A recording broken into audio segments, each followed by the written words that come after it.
Disgusting! There's no way I'm handing over the inheritance to this child. You see? Now, get out of here. Really, they just say whatever they want. Not knowing is scary.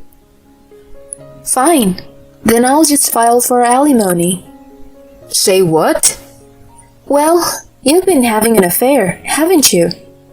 My husband just gaped, speechless. I'm Lila. I've been married to Ryan, who's 4 years older, for a long time. He's the third son of a wealthy family, but you wouldn't know it from his demeanor. When we met, we were both fresh in our careers, not really thinking about marriage. He was my solace through the hard work. And before we knew it, we were considering marriage after settling into our jobs. I was surprised when he first mentioned his family. Even I, from the countryside, had heard of his family's corporations. I was speechless. And he just laughed, saying, "But I'm the third son, so the family business isn't my concern." It made sense. His 2 older brothers were already involved in the business, and he worked in a different field. The brothers were better, and the parents never asked Ryan to consider taking over their business. At our marriage meeting, his parents were neither for or against the union, as if they couldn't care less. See, I told you, I am not the expected one. I smiled, but I worried about the complex feelings behind his eyes. Our marriage was peaceful. Our relationship with his family was distant, with no contact from their end. It felt lonely, but compared to the typical in-law problems, we were fortunate. However, everything changed when Ryan's father, Tony, fell ill. About my family home. One evening, he brought it up with an uneasy air. He looked like he had something very important to say, and I listened quietly. My mom asked for help with Dad's situation. I had an inkling. Wanting to help your parents is natural, but what he said next shocked me. I'm thinking of quitting my job and returning home. I was puzzled. Returning home? What about my opinion? The right thing to say would be, I want to return, but what do you think? But I put myself in his shoes. If my parents were ill, I would be distraught and want to help. But still, we were a married couple, not individuals. Shouldn't we consider each other's feelings? These thoughts crossed my mind in an instant.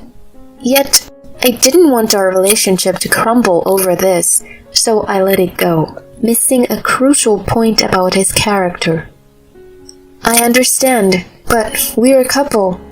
I have my job too, and going back home means I can't continue working. I wish you had discussed it with me instead of just telling me. Sorry. I'm just overwhelmed. Mom never relied on me before, always seeing me as an incapable son. I believed that was his true feeling. He never explicitly said it, but he seemed happy his mother finally relied on him.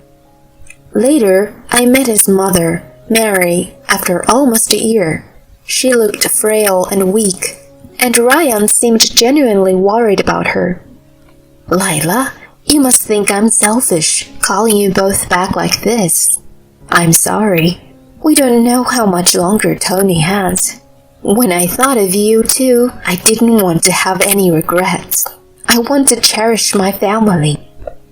There are positions ready for you in the company. Come whenever you're ready. Tony might not have much time left. Mary was, after all, a stranger. I felt cold, thinking so bluntly. We were always treated like heir, the third son and his wife. Suddenly being called family felt insincere, but Ryan, with tears in his eyes, looked at his mother. Mom, it's okay. We're discussing it, and we'll come up with a positive answer. He was completely taken in.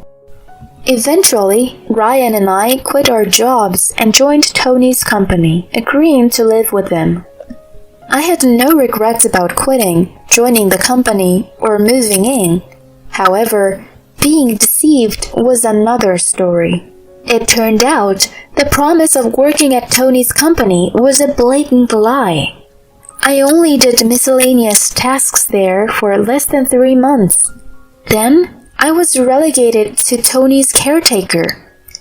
It was a total betrayal. Lila, thank you for your hard work. Now, you will be taking care of my husband. 3 months into living together, I felt something was off. My job at Tony's company was menial, despite my background in planning. I had some experience under my belt, but that never meant anything at this place. I never thought I'd end up as a caretaker. What do you mean by that? I asked Mary for clarification. She scowled and sneered at me. Typical of a girl from third-rate university, unable to understand simple things. It's caregiving. What else could it mean? I am not asking for a definition of caregiving.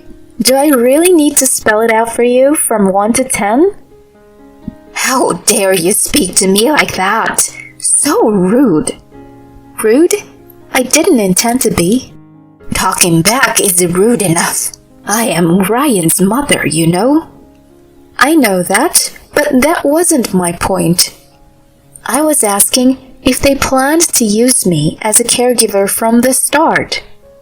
Someone of your level wouldn't be of any help in his company. It's reserved for top university graduates, not for you. I did graduate from a decent private university, but it paled compared to Ryan's brother's alma maters. From her tone, it was clear they summoned us just for Tony's care. Frustrated, I locked myself in my room, and later I told Ryan everything his mother said. His response was, Lila, you're an employee of Dad's company. You signed the contract. As an employee, you're supposed to fulfill your duties, including caregiving. Are you serious? What do you mean? He was so pleased to be relied upon by his mother that he sided with her instead of defending me. I was alone, without him as my ally. The logical choice was to divorce and free myself, but my altruistic side kicked in. His mother, who had abandoned her ailing husband, left him in my care. Despite never receiving any kindness from them, I couldn't abandon the frail old man in front of me. I was a stranger after all. I could leave whenever I reached my limit. With that mindset, I started caring for Tony. Good morning, Tony. I'm looking forward to working with you and getting to know you more. That was how it began. I noticed his blanket hadn't been washed. Flipping it over, it was dirty. He had been neglected since needing care. Neither his wife nor children looked after him. I was saddened by the thought. Let's wash and dry your blanket today. It's nice out. He just nodded blankly, but it's impossible for me to lift him since he's bedridden. However, I realized that leaving things as they were could lead to hygiene issues. After watching some caregiving videos, I attempted to lift him and felt something strange. He was surprisingly light. I could easily lift him. Despite my initial suspicions, I cleaned his room and did the household chores. The only regular visitor was his secretary. A month of one-sided conversations passed. Until one day, Tony sighed deeply. You're quite resilient, aren't you? Huh? I turned around, only to find him sitting up on the bed, smiling and looking at me. Tony, you can talk? Sorry about that. My mind has been clear all along, just physically frail. I didn't expect you to stay so long. Thank you. He apologized, clearly weakened. No, it's not like that. It's more like, I guess I'm being stubborn or something. I definitely feel like I've been tricked, but, you know. It's hard to admit, I simply felt sorry for the old man in front of me. Did I look that pitiful? I stayed silent, but he seemed to understand my expression. Your parents must be wonderful people. My children never lifted a finger to help their fallen father. Perhaps I raised them wrong. His words left me with a bittersweet smile. Thank you for talking to me, even when I didn't respond. Your humming and stories were comforting. I felt embarrassed for singing carelessly. Would you mind listening to my story today? Go ahead, Tony. He shared his past. He had a woman he intended to marry, but to save his nearly bankrupt company, he was arranged to marry Mary. The woman disappeared silently. I found her later, but she had already passed away from illness. Why did you search for her? I wanted to marry her, to leave everything and be with her. I married Mary, who comforted me in my grief, but somewhere I lost my way. Now she's probably infatuated with her lover.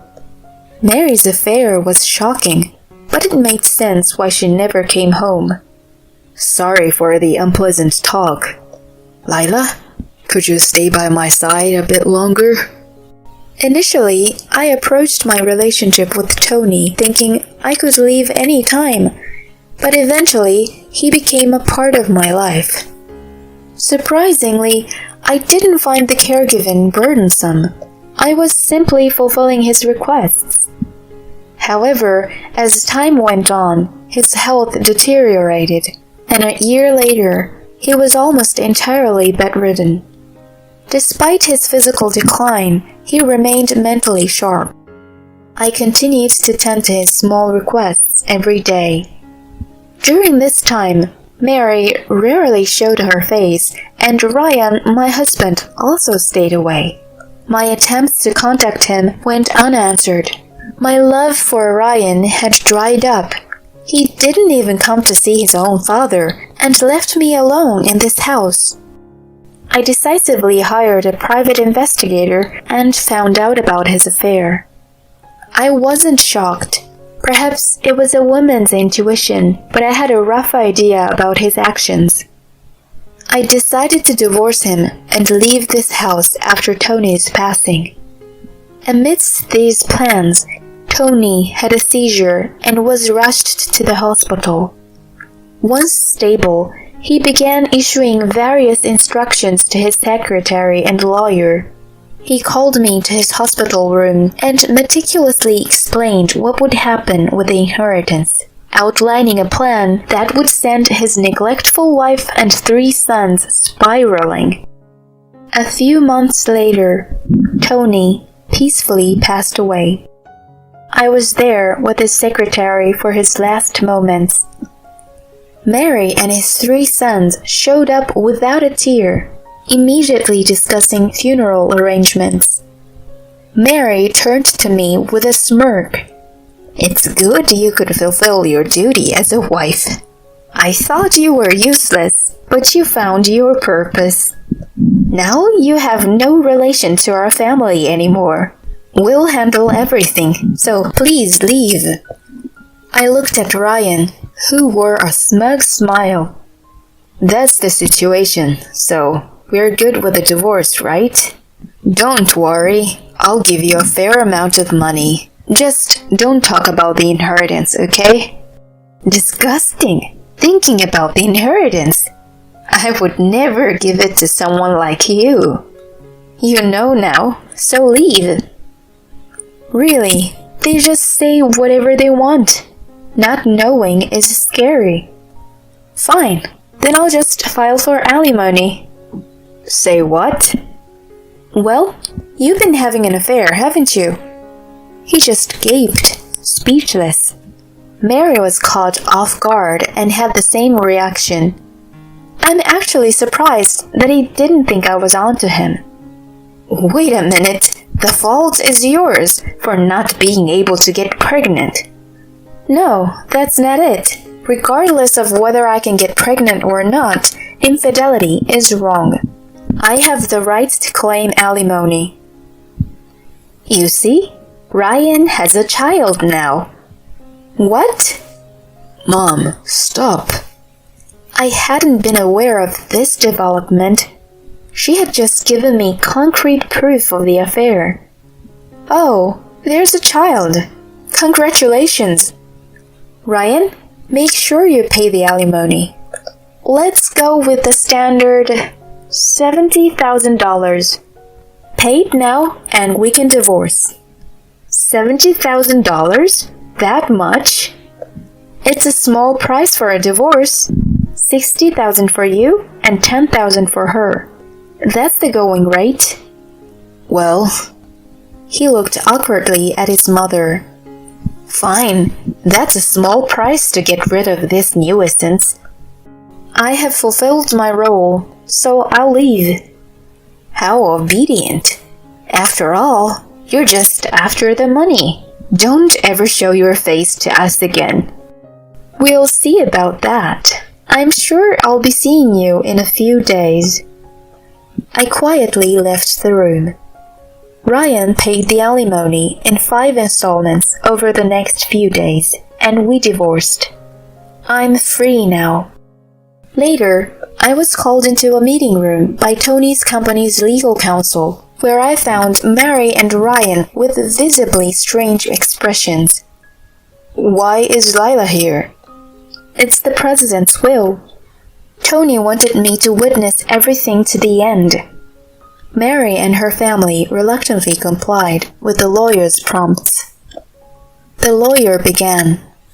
The next president will be the eldest son, Mike. Regarding the estate division, Mary interrupted. Wait a minute. The eldest son's name is Roger, not Mike. No, Mike is the son of the president and Erica. My name is Mary, not Erica. Yes, I am aware. Mary, realizing the existence of a hidden child, demanded, Bring that ugly child here! The company should be passed to the eldest son, Roger. I am the eldest son, Mike, and I will take over the company as per my father's wishes. What? You? Yes, I am Mike, the first son. The former in-law family was stunned. Just seeing their reaction was satisfying for me. I knew everything, as Tony had confided in me after regaining consciousness in the hospital. However, he himself had only learned of Mike's existence years after Erica's death. They met during a visit to her grave. Mike had been dedicatedly supporting Tony, and once I heard the whole story, it all made sense. Tony's decision to leave the company to Mike, someone empathetic and respected, felt right to me. Mike truly understands people's pain. A company leader shouldn't be mired in self-interest, but should instead be empathetic and respected. He perfectly fits this ideal. Mary's sons, on the other hand, were driven purely by self-interest. Anyone would agree that Mike should be the next president. That's invalid. The proceedings have already been completed. Well, we can overturn that with a lawsuit, no matter how much it costs. Plus, there's no proof that man is actually the child of a woman and my husband. My husband was deceived. He's too good-natured. Yes, Tony was indeed too good-natured. So he was deceived by your false kindness, the very person who tore apart his relationship with her. How dare you! Mike has been acknowledged, and DNA testing has been conducted. It's been proven that he's indeed the former president's son. As for the lawsuit, ma'am, you and your children have embezzled company funds. If you initiate a lawsuit, we will consider filing a countersuit for embezzlement. Investigations have revealed over $900,000 is unaccounted for funds. We will first demand repayment of these funds. There is a reserved portion in the inheritance, so some will go to you and your children. But we need to clarify the financial situation first. This was all part of the plan Mike developed at Tony's request. With the evidence already gathered, there was no escape for her. It was pathetic to see her standing alone at the forefront while her 3 sons stood behind, faces pale and shrinking away. They were clearly unfit to lead the company. 2 months after this meeting, their hidden assets, including embezzled money, vacation homes, cars, and luxurious goods, were seized, and everything except money spent on food and drink was returned to the company. Of course, the 3 brothers were fired. They're trying to make ends meet with little money. According to Mike, Mary was now living in a rental with her eldest son's family, being treated as an unwanted burden by her daughter-in-law.